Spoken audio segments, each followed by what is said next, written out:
So here guys we are discussing a part of a chemistry that is spectroscopy. Here is an introduction pass. First of all we have to know what is spectroscopy meant for. So spectroscopy is a general term for the science that deals with the interaction of various types of radiation. Likewise we can say electromagnetic radiation with matter we can say organic matter.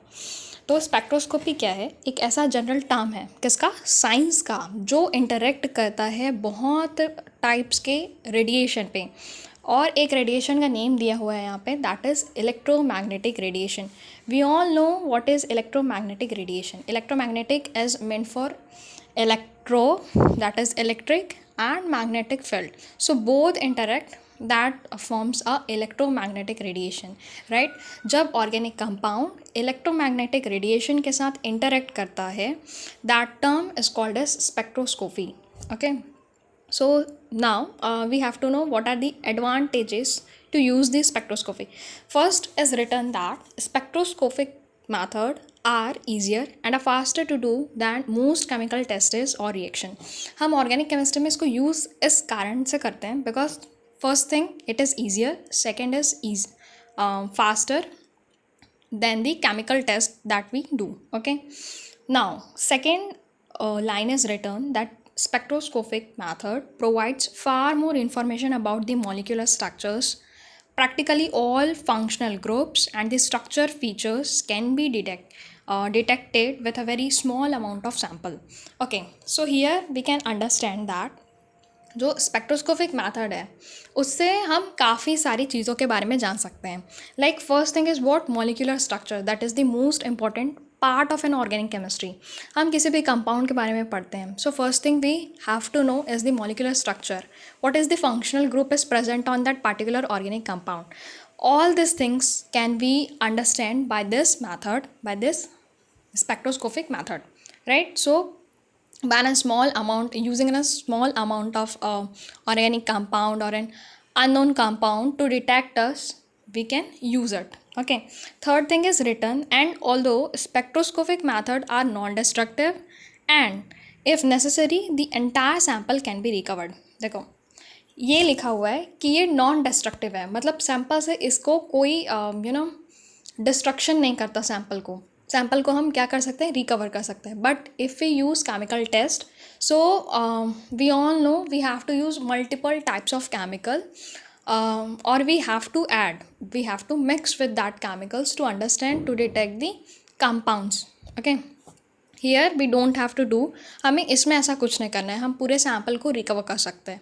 So this are the advantages to use the spectroscopy method. Now we have to move onward. So this is the spectroscopic machine, is a digital machine that we are using today in the laboratory. You can see that. Okay, here's the spectroscopic method based on electromagnetic radiation that I already told, and here's a clip that we can see electromagnetic wave. Here purple line represents the magnetic field and the orange line represents the electric field. Okay, you can see with the wavelength line. Okay, now we move onward. Electromagnetic spectrum. First of all we have to understand, because a spectroscopic method is based on the electromagnetic radiation, and electromagnetic radiation is related to the electromagnetic spectrum, right? So here we can say gamma rays, x-rays, ultraviolet rays, visible, infrared, microwave and radio, right?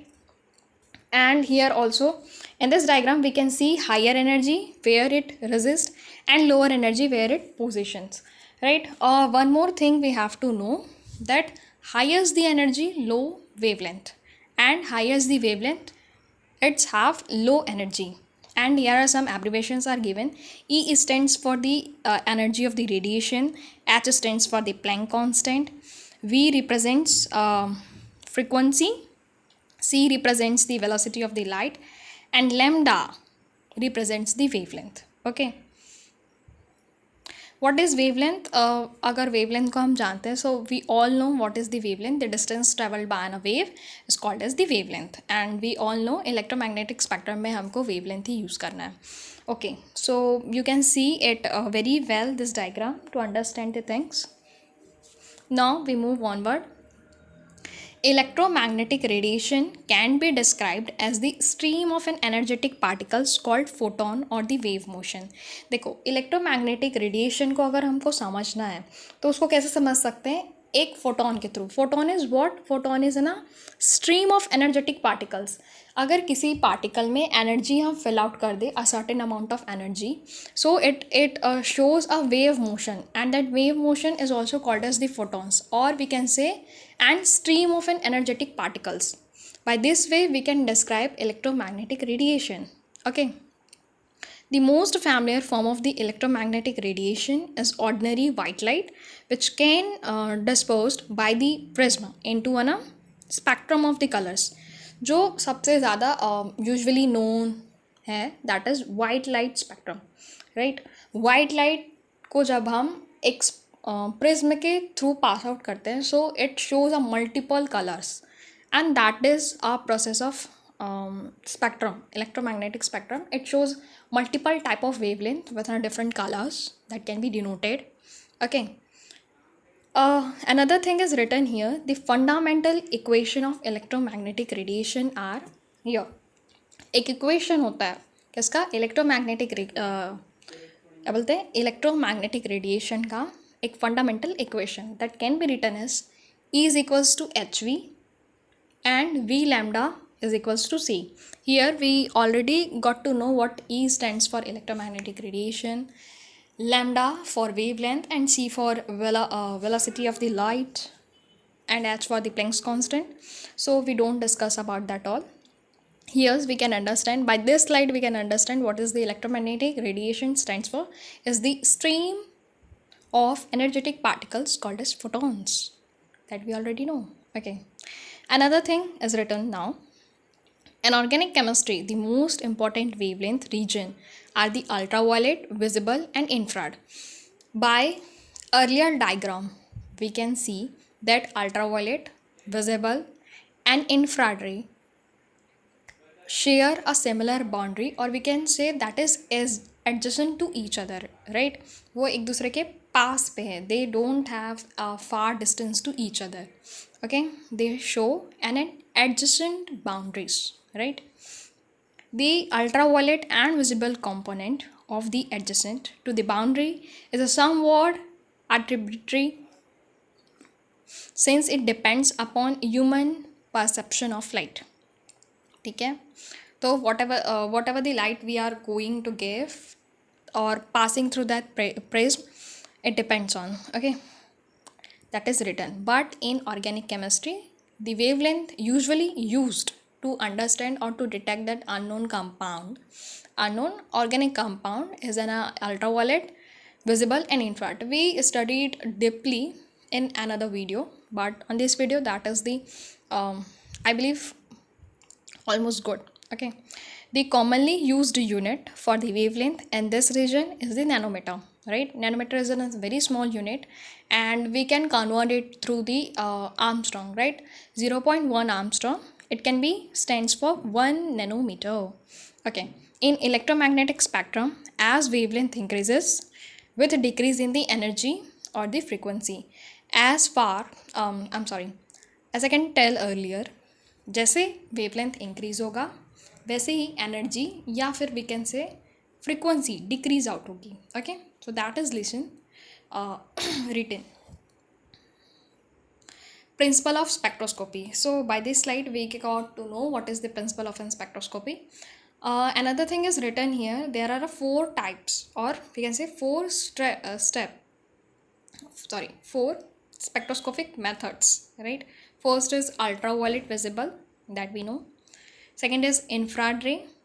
Third one is the NMR, that stands for nuclear magnetic resonance spectroscopy.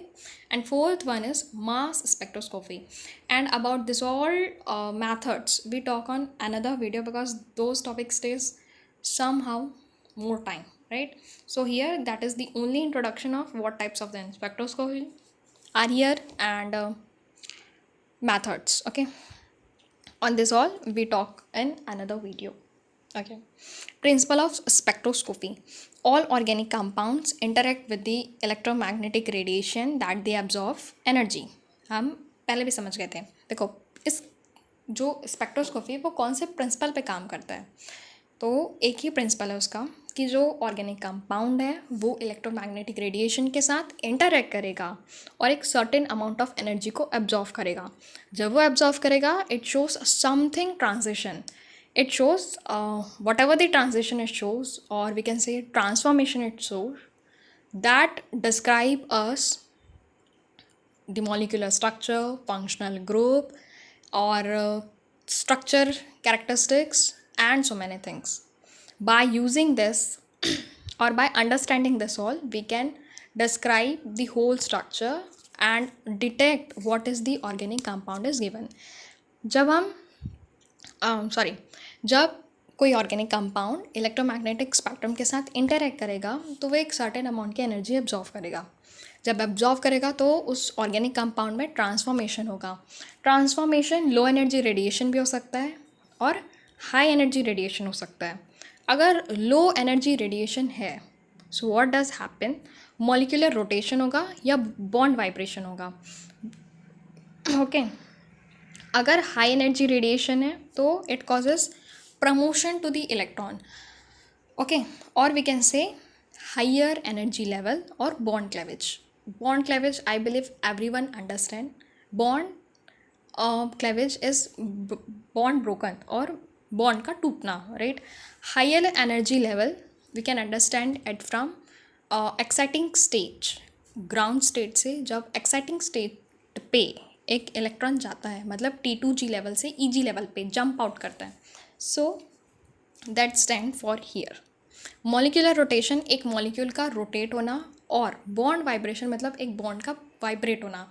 ये दो ऐसे topics हैं that we have to understand very deeply to understand it well, okay. Second thing is written when a molecule absorbs energy, a transformation occur that may be either temporary or permanent. हाँ, जो transformation होगा that I am talking about what, वो या तो permanent होगा या तो temporary होगा। दैट ये चीज़ डिस्क्राइब नहीं कर सकते कि वो टेम्प्रेरी हो या permanent, that depends on that particular organic compound जो हम डिटेक्ट करने के लिए यूज़ करेंगे, okay. Next thing is what, whether the transformation involve molecular rotation, bond vibration और इलेक्ट्रॉनिक ट्रांजिशन। देखो ये सब होगा तो क्यों होगा, इसका आंसर पहले बाद में देंगे, okay. The molecule absorb only the wavelength of the radiation with exactly the energy necessary for the transition. कोई भी मॉलिक्यूल ऑर्गेनिक कंपाउंड उतनी ही एनर्जी नहीं, ओके। कोई भी ऑर्गेनिक कंपाउंड में जो मॉलिक्यूल्स हैं, कोई भी molecule that absorb a particular energy, okay. As we talk about the photons also, photon पे भी क्या होता है, उसको एक सर्टेन अमाउंट ऑफ एनर्जी चाहिए ताकि वो एक इलेक्ट्रॉनिक ट्रांजिशन शो करे या फिर मॉलिक्यूलर रोटेशन शो करे या बॉन्ड वाइब्रेशन शो करे। अगर किसी चीज़ को ट्रांसफॉर्म करना है तो हमको एक सर्टेन अमाउंट ऑफ एनर्जी ही उसको प्रोवाइड करना है, that exact amount of energy what it needs, उसको कितनी की ज़रूरत है। अगर उससे ज़्यादा है it does not show anything, अगर उससे कम है it does not show anything, okay. It is something related to that inorganic chemistry that we know, okay. The absorption of a wavelength of radiation is a selective for a particular transition with the transition. Absorption of radiation जो होगा wavelength का, वही हमको describe out करेगा कि कौन से level पे ट्रांजिशन हुई, ओके। जो absorption है that depends on a particular organic compound and we have varieties of wavelength like ultraviolet, visible, infrared, microwave, gamma ray, X-ray. तो by detecting और by using spectroscopy we got to know कि ये कौन से में lie कर रहा है, like ultraviolet or on a visible or on a infrared, and for this all it have to be transit, ठीक है। by measuring the absorption spectra of known compound we can correlate the wavelength of the energy absorbed with the characteristic features. जब हम absorption spectra को checkout करेंगे in the sense confirm करेंगे by this spectroscopic method, तो हमको ये तो पता चलेगा और इससे हम ये रिलेट कर पाएंगे कि जो wavelength है वो कहाँ पे लाई करी, although we got to know the structural features where that I'm sorry how much energy is absorbed, and by this we got to know the structural features or the compound information. So all this information in this used to determine the structure of an unknown compound. So ये जो सारे steps हैं ये that is the principles on which the spectroscopic method is based on. Okay. It is a clip of molecular rotation and bond vibration. So we can see how the things are going happen. This is bond vibration that is shown कि bond vibrate कैसे हो रहा है, और यहीं पे क्या होता है बॉन्ड क्लेवेज भी होगा अगर लो रेडिएशन प्रोवाइडेड है तो. ठीक है. ओके.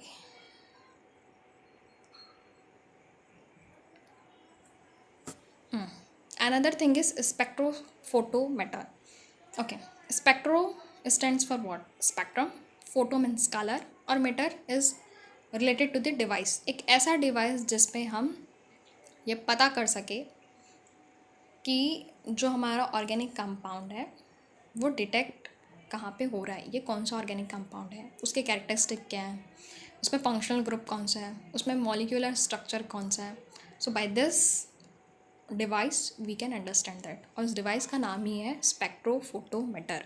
दो चीज़ों पे ये डिपेंड करता है. पहला है प्रिंसिपल, दूसरा है डायग्राम. राइट. अच्छा, एक क्वेश्चन था वो बाद में डिस्कस करते हैं.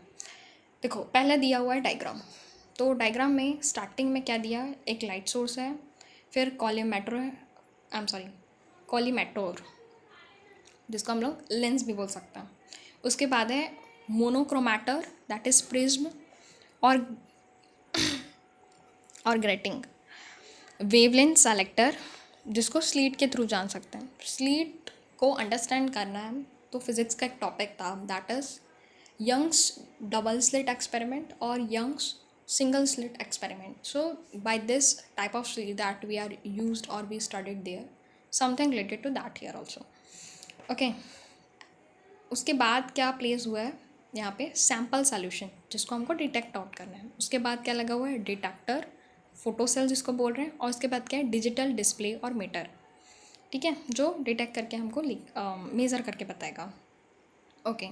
This instrument that is used to measure the amount of the, ये प्रिंसिपल है जिस पे ये चलता है. That is not the real thing is happening the no on that machine that is placed.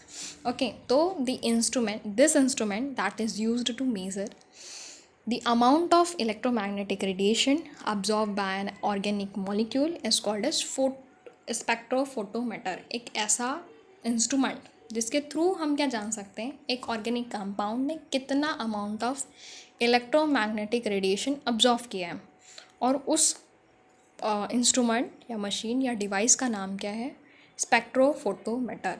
सो ये ऐसा प्रोसेस होता है. फिर हमको डिस्प्ले कैसा शो करेगा, जैसे यहाँ पे लिखा है 0.20, तो वो डिटेक्ट आउट करके हमको मेज़र करके लिख के देगा. ओके. प्रिंसिपल पे कौन सा काम करता है, तो वही प्रिंसिपल था. It consist of a light source of radiation with a prism that can select the desired wavelength which are passed through a sample of the compound being investigated, जिसको हमको पता करना है. That is absorbed by the sample can be detected, analysed और recorded. Record कहाँ से होगा, देखो record is something that we have to seen, जो हमको दिखेगा. तो डिस्प्ले, डिजिटल डिस्प्ले के थ्रू हमको वो दिख रहा है. Analysed by the particular principal that is happening, जो प्रोसेस हो रहा है उससे वो एनालाइज कर रहा है. डिटेक्ट भी वहीं से होगा. तो इसमें क्या क्या हो रहा है, डिटेक्शन हो रहा है, एनालाइज हो रहा है और रिकॉर्ड होकर हमको डिस्प्ले कर रहा है. ठीक है. इसमें क्या होगा, एक लाइट सोर्स रेडिएशन का लगा होगा जिसमें एक प्रिज्म भी है, डिजायर्ड वेवलेंथ पे वो शो आउट करेगा, जिसमें से हमारा सैम्पल पास आउट होगा जो हमको इन्वेस्ट करना है, जिसको हमको डिटेक्ट आउट करना है. Right. So hence this information is then used to determine the structure of an unknown compounds. One more thing that I wanted to discuss कि यहाँ पे electronic transition, molecular rotation, bond vibration, ये सब का मतलब क्या है, why we are talking about that all. देखो यूवी और visible, there are lots of questions. ठीक है. तो पहला हम लोग यही डिस्कस करते हैं कि बॉन्ड वाइब्रेशन, मॉलिक्यूलर रोटेशन और इलेक्ट्रॉनिक ट्रांजिशन, बॉन्ड क्लेवेज, ये क्या क्यों यूज़ हो रहा है, ये हो क्यों रहा है, और इससे हमको क्या पता चलता है। देखो ये सब इसलिए जानना ज़रूरी है that all things is used to determine the structure, first thing. Second thing is the property as we can say the colour, right. किसी भी ऑर्गेनिक कंपाउंड में अगर हम कोई केमिकल डालते हैं तो वो एक कलर शो करता है, और ये कलर कैसे शो करेगा, वेवलेंथ के थ्रू। वेवलेंथ जो कलर शो करेगा उसके थ्रू हम जान सकते हैं, राइट। तो जब इलेक्ट्रॉनिक ट्रांजिशन होगा, जब जब मॉलिक्यूलर रोटेशन होगा, या बॉन्ड वाइब्रेशन होगा, या बॉन्ड क्लेवेज होगा, हम उस कंपाउंड को फंक्शनल थ्रू, मॉलिक्यूलर थिंग्स जो जो शो करेंगे उसके थ्रू डिटेक्ट कर पाएंगे, ठीक है। अगर वो अननोन कंपाउंड हमको इन्वेस्टिगेट करना है तो।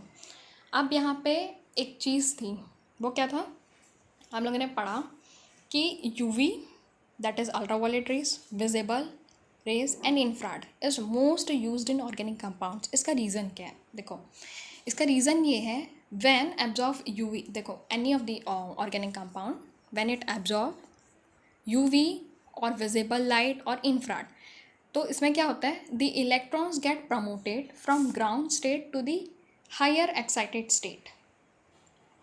और जब वो हायर एक्साइटेड स्टेट पे जाते हैं तो it shows lots of transformations like an a colour और something is added like an a compounds और द बॉन्ड क्लैवेज। ये सब कैसे होता है, ये सब तभी होता है, और उसी से हम डिटेक्ट कर सकते हैं कि एग्जैक्टली कंपाउंड है क्या, राइट। इसलिए यूवी, विजिबल और इंफ्रारेड, ये तीनों के तीनों शो करते हैं एडजेसेंट बाउंड्रीज शेयर भी करते हैं, और they are very close to each other, and that is the reason कि जब इलेक्ट्रॉन ग्राउंड स्टेट से एक एक्साइटेड या फिर हायर एक्साइटेड स्टेट पे जाएगा, T2G से EG लेवल पे जंप करेगा, तो it shows a lots of transformation that we have talked like molecular rotation, bond cleavage and etcetera. तो उससे हमको डिटरमाइन करने में हेल्प होगा, उसके मॉलिक्यूलर स्ट्रक्चर के बारे में, कैरेक्टरिस्टिक्स के बारे में, कलर लाइक प्रॉपर्टीज़ जो हैं वो सारी चीज़ें, ठीक है। बॉन्ड क्लेवेज होने का सबसे इम्पॉर्टेंट रीज़न है कि हम किसी कंपाउंड को डिटेक्ट कर पाते हैं, राइट। और ये सब डिपेंड करता है वेवलेंथ पे कि वो कौन सा वेवलेंथ हमको डिटेक्ट करने में हेल्प कर रहा है। So whole spectroscopic method is based on an electromagnetic radiation spectrum and that all variations of wavelength. Most important is UV, visible and infrared, और इन तीनों पे हम अलग अलग डिस्कस करेंगे एक अनदर वीडियोज़ पे for both both not, for all the topics we make another videos to understand it deeply. So for this, thank you so much for watching my video, and make sure you subscribe my channel. Thank you.